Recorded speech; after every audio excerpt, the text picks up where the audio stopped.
Welcome to Chapter 6 for Sports Business Management. We're talking about developing a compensation program in this chapter. So let's get started. All right, so again, this is what a lot of times when people look for a job, one of the most important things is, what am I getting paid? Right? And again, it doesn't just mean your wage or salary. There's other forms of compensation that can incentivize you to take certain jobs or not take certain jobs, right? So again, wages and salaries, right? So most of the time that's what we think, like what am I getting paid per hour, or what am I getting paid overall throughout the year, right? So difference between wage and a salary. So again, salaries are paid weekly, biweekly, monthly.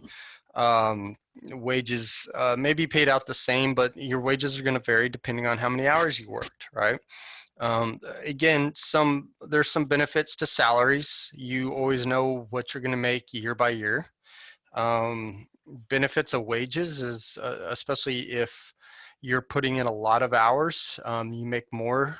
You can make more than what maybe they say. If you work 40 hours a week, this is what you can make. But if you're working more hours, you make more money. Again, they overtime pay.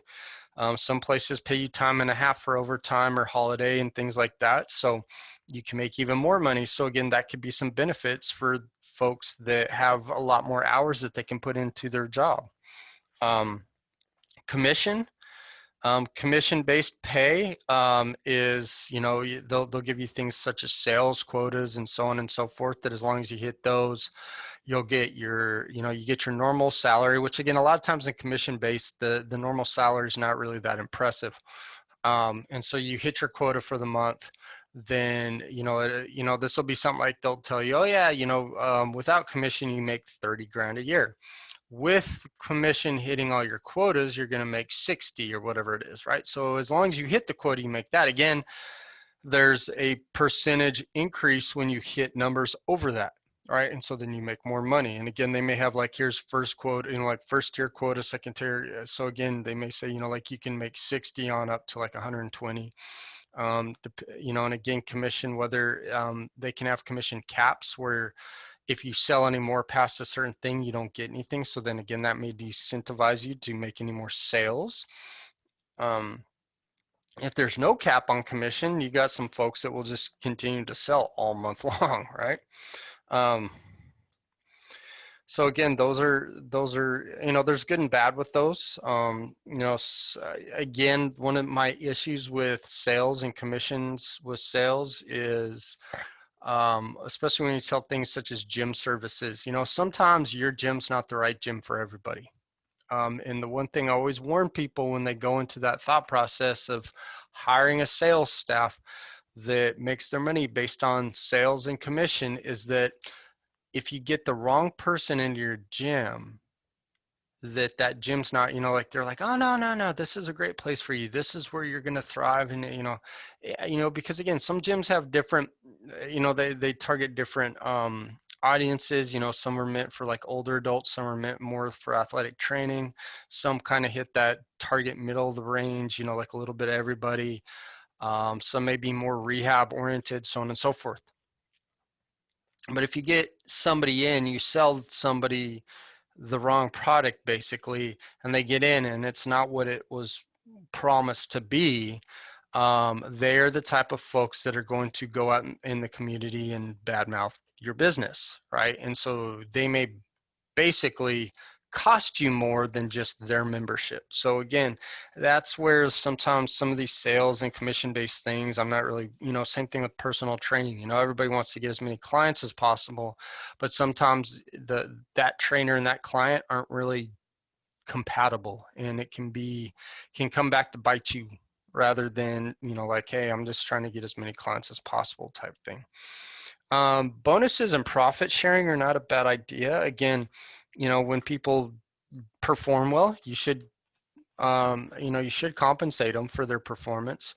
And again, when the company's performing well, you can profit share or, give everybody bonuses. So again, if you really want a team mentality, Those type of things also create a great team, because if everybody's working together and the company's growing and you're like, hey, for every percentage more we make every year, that's the percentage of bonuses everybody gets, or the percentage of profit sharing that everybody might get, things like that. Well, then everybody's on board to see success because they make more, they get benefits out of that. Having pay for time not worked. This is kind of a weird way to put this, but this is basically your vacation time, holidays, sick leave, maternity leave, personal days, for like things like jury duty, religious holidays, death, bereavement, things like death in the family, military service time if you've got folks that are in the military, and so on and so forth. Again, companies that have really restricted stuff on that may hurt them in getting certain employees. Companies that are very gratuitous in those days, that even though they may not pay, maybe this company pays a little bit better than this other company, but the company that has the better pay is really strict on how many days you can take off, and so on and so forth, versus this other company pays less but is a little bit, you get a lot more days off for vacation or whatever else. That may, again, that gets factored into, does somebody take job A versus job B, right? Benefits, again, companies that have good retirement benefits, death and disability, illness, those that have good health and dental and all those are added financial benefits, and again, can make or break somebody signing with the company. Some companies also have things like you get a company car, and again, they'll not only give you a car, a lot of times they pay they give you a car, pay the insurance on the car, and give you a gas card for the car. Man, that's some huge benefits, right? Or they give you a gas card, they pay the insurance, and they may give you like a stipend every month for a car payment, things like, those, again, doesn't go into your paycheck necessarily, but it saves you from things that you would normally pay out of your paycheck, right? So again, these are all some different benefits that you can factor in, like salary and wages, and then when you add in some of those other things, yeah, some places the salary may not be the highest, but with all those other benefits, it's hard to say no, right? And so like you look at that and you've got to weigh all those things across the board, because if they save you money in other areas, you may actually like you may, as an employee looking for a job, say, well, this one doesn't have the highest salary or highest wages, but with all these other things, I'm not paying on this, I'm not paying on this, they pick up my healthcare, whatever else. End of the month, I'm actually going to have this much in my pocket, which is more than this job that actually the salary is higher, right? And that's really what it is. We want more money in our pockets as employees. So your benefits packages and compensations that you can do can factor in very heavily, right? So how do we develop compensation? All right, so first you want to ensure the pay is competitive with similar positions in the field. And you don't want to be undercutting folks that are well qualified for things and expect to get good employees when you don't pay anywhere near what's being paid out in the field, right?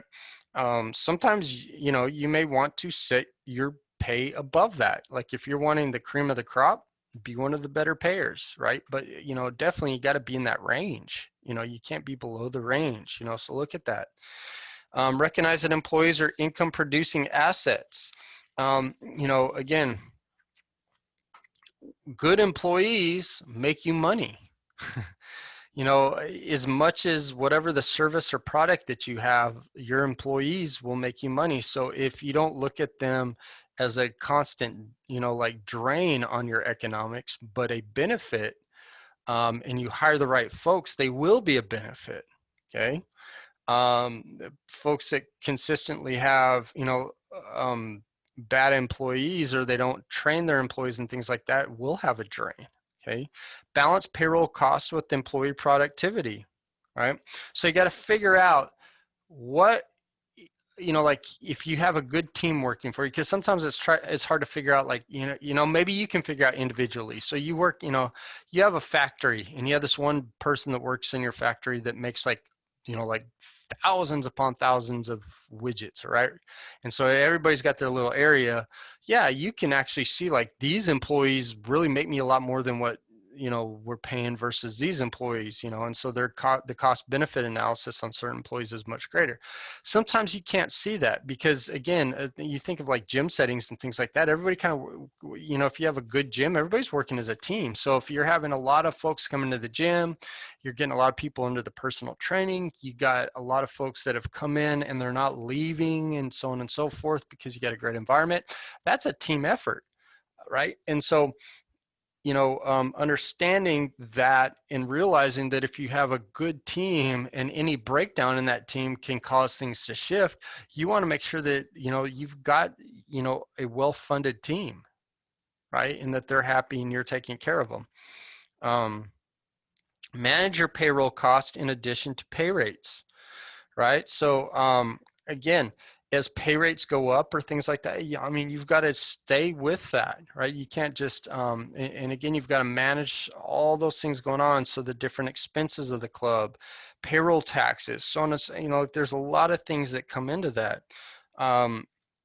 Sometimes you may have to run with less employees because of the amount of things, because you don't want to diminish everybody's pay, because of things going on in the industry. So again, those are all tough decisions. And then consider payroll costs to be an investment in the future. All right. So again, paying a good employee what they're worth instead of getting them for a bargain is an investment, right? If they're happy with what they're getting paid, you hopefully are going to see that in their performance, right? So again, they kind of go over some questions on what we just said is, and again, this may just bring it more into light, but what should the pay for the job be compared with similar positions in that field, right? So you got to benchmark it.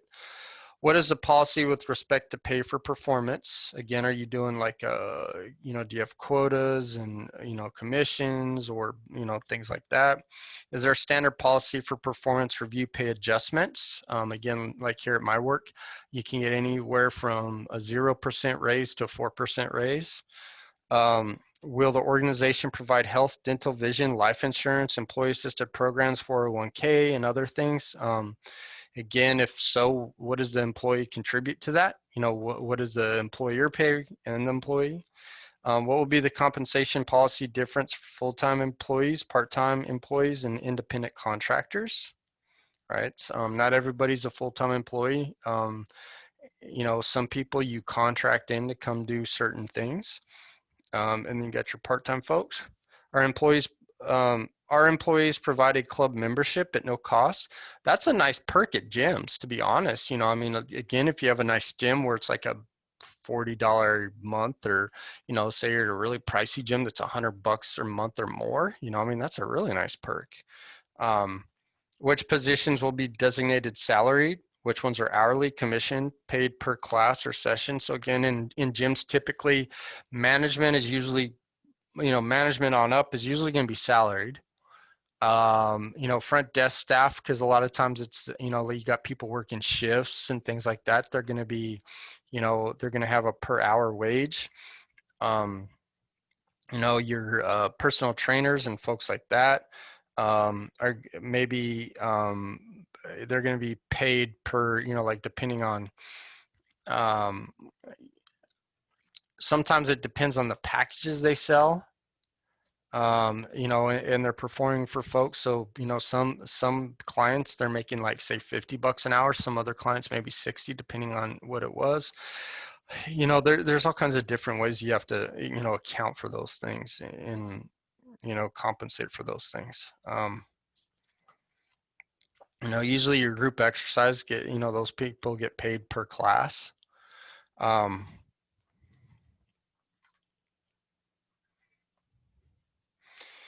Again, accountability for employees. Again, you need to be accountable to your employees because you expect them to be accountable to the, to the club.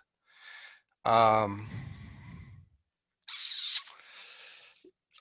Again, how do you compensate? Well, you have to group employees into the certain sections they are. So group X is going to be, usually they get paid per class, right? So you're going to have a different payment method for them versus your sales staff, which will be probably they're salaried with some type of, the commission. Your personal training, again, some personal training places will have a salary plus like some type of commission for like when they're training a lot of folks.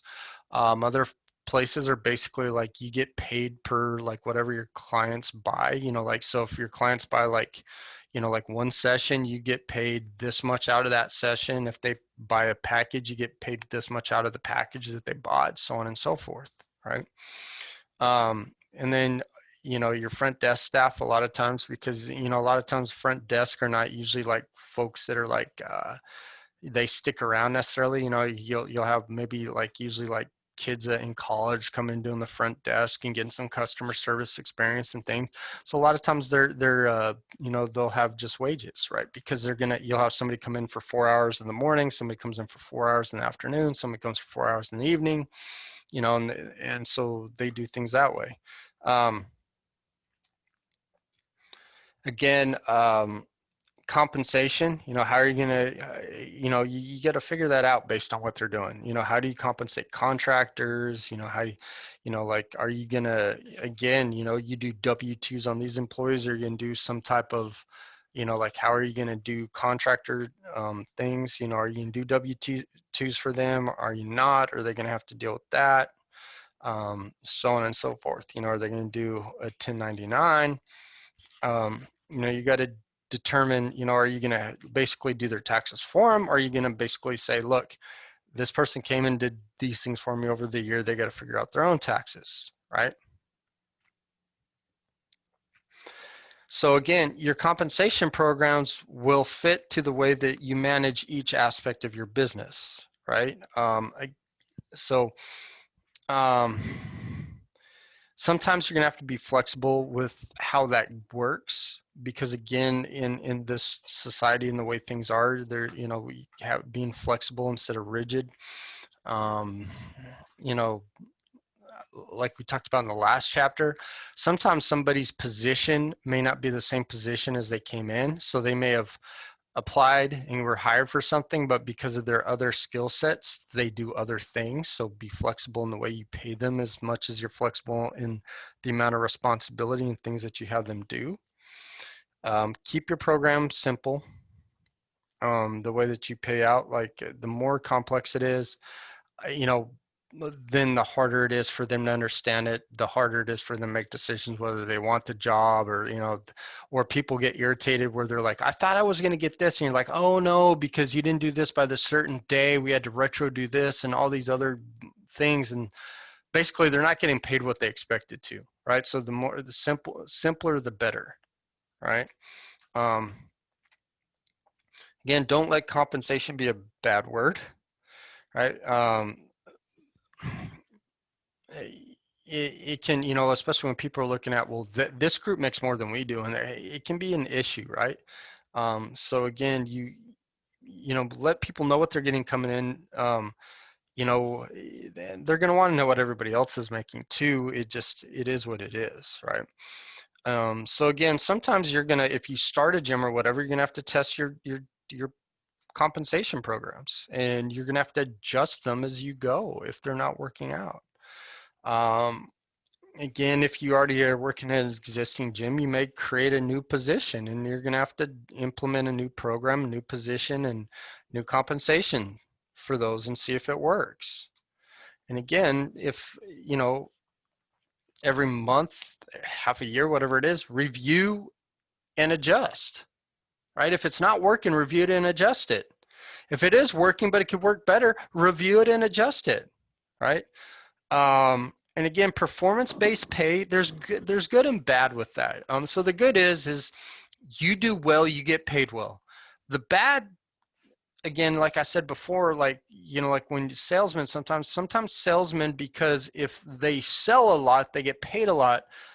sometimes the best thing to do, you know, again, this is counterintuitive to business, is to not sell somebody a personal training package, to tell them, you know, hey, you know, there's actually a gym like 3 blocks down from here that, you know, like what you're saying you're looking for, that's them.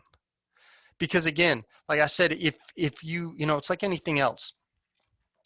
If somebody has a bad experience with you on a date, oh, he or she is going to go tell everybody how horrible you were.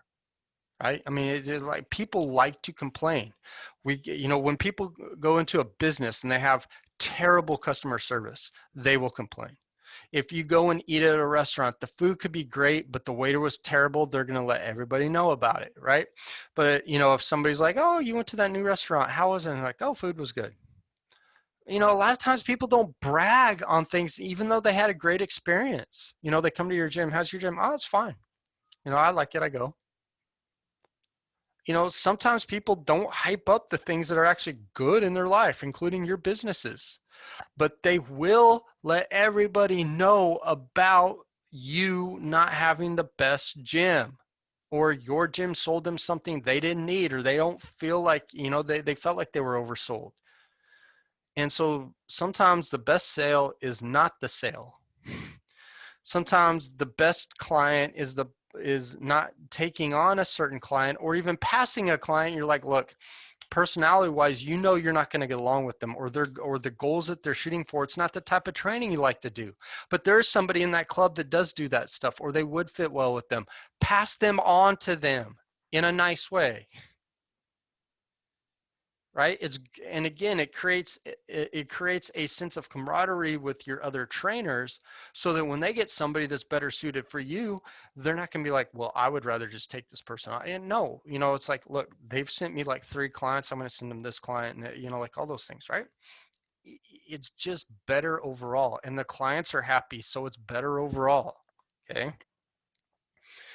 um Again, it just like this performance-based pay sometimes, you know, because people want to get the money each month. Yeah, I got to do that, you know, and it creates this whole being selfish and not making the right move overall, right? And so sometimes, you know, again, it's great in the sense of, you know, people that are self-starters, entrepreneur minded, hardworking. Sometimes it makes, you know, like they're like, okay, if I do these things, I'm going to see the fruits of my labor and I will get paid. But sometimes people will overextend and do so much to get the pay or extra pay or whatever, that they're not necessarily doing the right thing. You know, not that they're lying or cheating or anything like that, or doing things that are ethically wrong, but the overall picture, it can do more damage than good. So again, kind of a short synopsis of that chapter, because I don't want to get too detailed with those things, because again, they're going into some things that I think if we keep it more abstract and understanding, it's better. Because if we get into the whole performance-based pay and really look in the way the book, you know, sells it up, you know, I'm like, look, I've worked in the business, I've seen the good and bad, right? And again, there's both good and bad in it. So that's it. See you guys in chapter 7.